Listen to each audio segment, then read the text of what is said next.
நண்பர்களே, நாம் இப்போது காணவிருக்கும் இந்த கதை வெறும் வரலாறு அல்ல. இது மனித மனதிற்குள் புதைந்து கிடக்கும் இருளுக்கும் அதை ஒரு நொடியில் அழிக்கக்கூடிய ஒளியைப் பற்றிய கதை. நான் உங்களிடம் கேட்க விரும்புகிறேன், உங்கள் வாழ்வில் உங்களை யாராவது மிகவும் தவறாக புரிந்து கொண்டிருக்கிறார்களா? உங்களை ஒரு விஷமாக அல்லது மோசமானவனாக முத்திரை குத்தி ஒதுக்கியிருக்கிறார்களா? ஒருவர் எந்த அளவுக்கு மோசமாக இருக்க முடியும்? எல்லாவற்றையும் இழந்து மரணத்தின் வாயிலில் நிற்கும் ஒரு மனிதனை பார்த்திருக்கிறீர்களா? இன்று நாம் பேசப்போவது அப்படிப்பட்ட ஒரு கொடூரமான மனிதனை தனது ஒரே ஒரு பார்வையாலும் சில வார்த்தைகளாலும் உலகிலேயே மிக அமைதியான துறவியாக மாற்றிய கதையைப் பற்றித்தான். அந்த மனிதனின் பெயர் அங்குலிமாலன். அங்குலி என்றால் விரல், மாலன் என்றால் மாலை. மனிதர்களைக் கொன்று அவர்களின் விரல்களை அறுத்து அதை மாலையாக போட்டிருந்தவன். ஆம், கற்பனை செய்து பார்க்கவே பயங்கரமானவன். உலகமே பயந்தது. அரசர்கள் படைகளை அனுப்பியும் வீழ்த்த முடியவில்லை.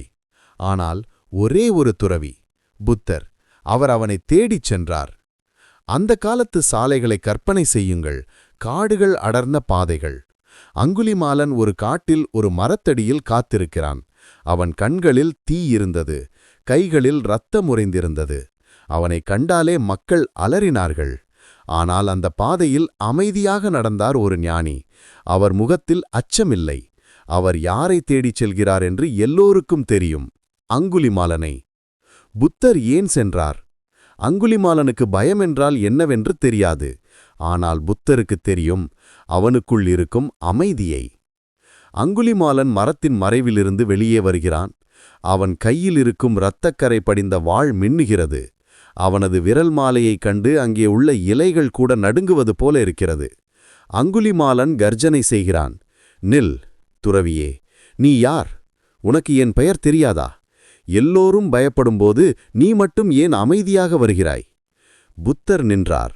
அவர் திரும்பி பார்த்தார். அந்த பார்வையில் கோபமில்லை, பயமில்லை, வெறுப்புமில்லை, ஆழமான கருணை மட்டுமே இருந்தது. புத்தர் மெல்லிய குரலில் பதிலளித்தார். நானோ இப்போதே நின்றுவிட்டேன் அங்குலிமாலா. நீ எப்போது நிற்கப் போகிறாய்? அங்குலிமாலனுக்கு அதிர்ச்சி. அவன் இதுவரை கேட்டிராத ஒரு கேள்வி இது. அங்குலிமாலா, நீ எப்போது உன் மன ஓட்டத்தை நிறுத்தப் போகிறாய் என்றார் புத்தர். அந்த கணம் அங்குலிமாலன் வாளை தூக்கவில்லை. அவன் முதல் முறையாக யோசிக்க ஆரம்பித்தான். புத்தர் அவன் மீது கோபப்படவில்லை, அஞ்சவில்லை. மாறாக அவனை ஒரு கேள்வியால் தாக்கினார். ஒரு கொலைகாரனிடம் உன் மனம் எப்போது ஓடுவதை நிறுத்தும் என்று கேட்பது, இதுதான் அன்பின் முதல் கத்தி. அங்குலிமாலன் 99 பேரைக் கொன்றிருக்கிறான். ஆனால் இப்போது புத்தரின் கேள்வியால் ஒரு நிமிடம் ஸ்தம்பித்து போய் நிற்கிறான்.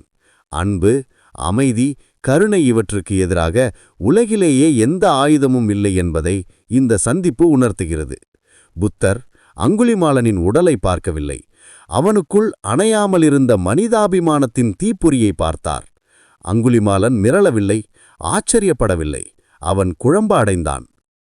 இந்த குழப்பமான சூழலில் அங்குலிமாலன் புத்தரை பார்த்து சவால் விடுகிறான். துறவியே, உன் ஞானம் வீண். நீ உண்மையில் சக்தி வாய்ந்தவன் என்றால் நீ சொல்வதை கேட்கும் ஒரு செயலை செய்து காட்டு. இல்லையென்றால் என் வாழுக்கு இரையாக வேண்டியதுதான்.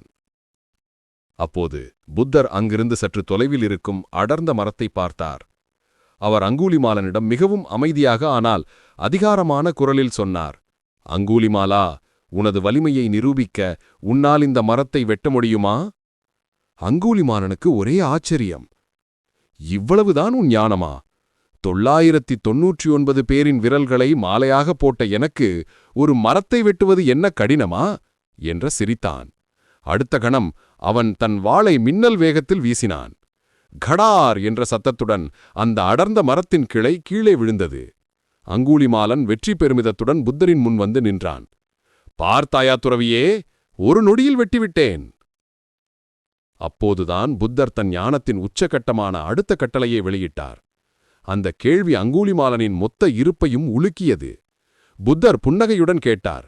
அங்குலிமாலா, உன்னால் ஒரு மரத்தை வெட்ட முடிந்தது. இப்போது அதே மரத்தின் கிளையை உன்னால் மீண்டும் அதனுடன் ஒட்ட வைக்க முடியுமா? அங்குலிமாலன் அதிர்ந்து போனான். அவன் கைகளில் இருந்த வாள் நழுவி விழ பார்த்தது. அவன் 1000 கொலைகளை செய்தவன். உருவாக்க அவனால் முடியாது, ஆனால் அழிக்க முடியும். ஒரு மனிதனின் உயிரை எடுக்க முடியும், ஆனால் உயிர் கொடுக்க முடியாது. ஒரு மரத்தின் கிளையை வெட்ட முடியும், ஆனால் மீண்டும் ஒட்ட வைக்க முடியாது. அந்த நொடியில் அங்கூலிமாலன் தன் வாழ்நாளில் செய்த கொடூரமான செயல்களின் வீண்தன்மையை உணர்ந்தான்.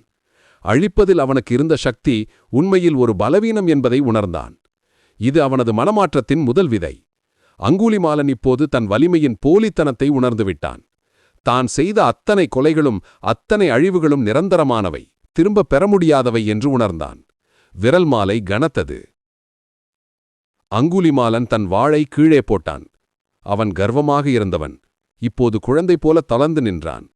புத்தர் அவனை மென்மையாக பார்த்தார். அவர் அங்கூலிமாலனின் கைகளை பிடித்தார். அந்த தொடுதலில் அங்கூலிமாலனின் வாழ்க்கையில் முதல் முறையாக அன்பின் அதிர்வுகள் பரவின.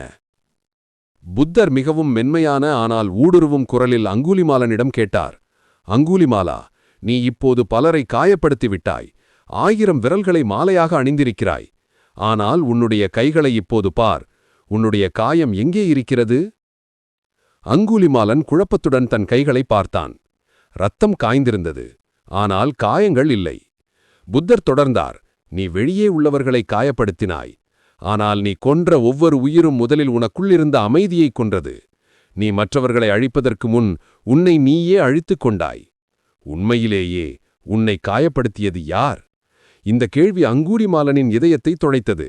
அவன் அழுதான். ஆமாம், அவன்தான் தன் மனதை முதலில் கொன்றவன். பிறர் கொடுத்த தவறான பாதையும் கோபமும் அவனை சுயமாக அழிக்க வைத்திருக்கிறது. நண்பர்களே, இந்த கதை இங்குதான் மிக ஆழமாகிறது. புத்தர் அங்கூலிமாலனை பார்த்து, நீ செய்த பாவங்கள் எதற்கும் நான் வருந்தவில்லை என்று சொல்லவில்லை. மாறாக, அவன் ஏன் இப்படி ஆனான் என்ற கேள்வியை கேட்டார். ஒவ்வொரு மனிதனுக்குள்ளும் ஒரு அன்பின் விதை புதைந்திருக்கிறது. வெறுப்பு என்பது வெறும் வேஷம். அங்கூலிமாலனின் மனதிலிருந்த வெறுப்பு ஒரு தீய ஆசானால் தவறான வழிகாட்டுதல்களால் கொடுக்கப்பட்டது. புத்தர் அந்த வேஷத்தை களைத்து அவனுக்குள் இருந்த அன்பின் ஒளியை மீண்டும் ஏற்றி வைத்தார். உங்கள் தவறுக்காக உங்களை தண்டிக்க ஒருபோதும் தாமதமில்லை. ஆனால் உங்கள் மனசாட்சியை திருத்த ஒரு நொடியே போதும். அங்கூலிமாலனின் மனசு இப்போது திறந்தது. அங்கூலிமாலனின் மனசு இப்போது திறந்தது. புத்தர் அவனிடம் சொன்னார், அங்கூலிமாலா, நீ செய்ததை மாற்ற முடியாது. ஆனால் இனி நீ செய்யப்போவதை உன்னால் மாற்ற முடியும். உன்னுடைய கடந்த காலத்தை உன் எதிர்காலம் தீர்மானிக்க அனுமதிக்காதே. இங்கிருந்துதான் இந்த கதையின் மாபெரும் பாடம் தொடங்குகிறது. ஒரு மனிதன் எவ்வளவு பெரிய குற்றவாளியாக இருந்தாலும் மனமாற்றம் என்பது அவனுக்குள் நிகழும் ஒரு மறுபிறப்பு. அது ஒரு நொடியில் நிகழக்கூடிய சக்தி வாய்ந்தது. புத்தர் அங்கூலிமாலனின் விரல் மாலையை அகற்றச் சொன்னார். அந்த வாளை தூக்கி எறியச் சொன்னார். அங்கூலிமாலன் அனைத்தையும் செய்தான். அவனது கைகளிலிருந்து அந்த சுமைகள் அகன்றபோது அவன் உடல் மட்டுமல்ல, அவன் மனமும் இலகுவானது. அங்கூலிமாலன் துறவியாக மாற, புத்தரின் சீடராக போக தயாரானான். இந்தச் செய்தி உலகெங்கும் பரவியது. அங்கூலிமாலன் துறவியாக மாறியதை யாரும் நம்பவில்லை. மக்கள் இன்னும் பயந்தார்கள். அவர்கள் பார்க்கும்போது அங்கூலிமாலன் துறவிக் கோலத்தில் வந்து தன் பாவங்களுக்கு பிராயச்சித்தம் தேட ஆரம்பித்தான். ஆனால் மக்கள் அவனை ஒதுக்கி வைத்தார்கள். உணவு கொடுத்தால் தரையில் வைக்கும்படி சொன்னார்கள். ஒருமுறை ஒரு கர்ப்பிணி பெண் அங்கூலிமாலனை கண்டு அலறினாள். அவள் தனக்கு ஏதோ ஆபத்து என்று நினைத்தாள். அங்கூலிமாலன் தன் பழைய வாழ்க்கையின் சுமையால் வருந்தினான். அவன் மீண்டும் புத்தரிடம் வந்தான். குருவே, மக்கள் இன்னும் பயப்படுகிறார்கள். நான் எப்படி என் பாவங்களுக்கு விமோச்சனம் தேட முடியும்? புத்தர் அவனிடம் சொன்னார், அங்கூலிமாலா, நீ இனி பயப்பட வேண்டியதில்லை. நீ இப்போது அமைதியின் வழிக்கு வந்துவிட்டாய். அந்த பெண்ணிடம் சென்று, நான் ஞானம் பெற்ற நாளிலிருந்து எந்த உயிருக்கும் தீங்கு நினைக்கவில்லை என்று சொல். அங்கூலிமாலன் அப்படியே செய்தான். அவன் துறவியாக மாறிய அந்த நொடியை கணக்கில் வைத்து அவன் சொன்ன வார்த்தைகள் அந்த பெண்ணின் மனதை அமைதிப்படுத்தியது. அவள் குணமானாள். இதன் அர்த்தம் என்ன? உங்களுடைய கடந்த காலத்தின் இருள் உங்களை நிரந்தரமாக வரையறுக்க தேவையில்லை. நீங்கள் இன்று எடுக்கும் முடிவு உங்கள் எதிர்காலத்தை முழுமையாக மாற்றிவிடும். அங்கூலிமாலனின் மீதமுள்ள வாழ்க்கையும் அவன் பெற்ற அமைதியும் நமக்கு கற்றுக் கொடுக்கும் முக்கியமான பாடங்கள் என்ன? அங்கூலிமாலன் கதை வெறும் இதிகாசம் அல்ல, அது நம் ஒவ்வொருவருக்குள்ளும் நடக்கும் போர். நான் ஒருபோதும் அங்கூலிமாலன் போல யாரையும் கொல்லவில்லையே என்று நீங்கள் நினைக்கலாம். உண்மைதான். ஆனால் நாம் அறியாமலேயே நம்முடைய உள் அங்கூலிமாலனை வளர்த்து கொண்டிருக்கிறோம். அந்த உள் அங்கூலிமாலன் யார்? கோபம், அது நம் அமைதியை கொல்கிறது. பயம், அது நம் கனவுகளின் கழுத்தை நெரிக்கிறது. வருத்தம், அது நம்மை மீண்டும் மீண்டும் தண்டிக்கிறது. இந்த உணர்ச்சிகள் நம்முடைய அமைதிக்கு விரல் மாலையாக, சங்கிலியாக பூட்டப்படுகின்றன. புத்தர் அங்கூலிமாலனிடம் பேசியது நம் ஒவ்வொருவருக்காகவும் சொன்னதுதான். அவர் 2 சக்தி வாய்ந்த விஷயங்களைப் பற்றி பேசினார். அழிப்பவன் சக்தி பலவீனமானது. உங்களால் ஒரு உறவை உடைக்க முடியும், ஒரு வாய்ப்பை அழிக்க முடியும், உங்களுடைய ஆரோக்கியத்தை கெடுக்க முடியும். ஆனால் உங்களால் ஒரு நொடி கூட திரும்ப கொண்டு வர முடியாது. உருவாக்குவதே உண்மையான சக்தி.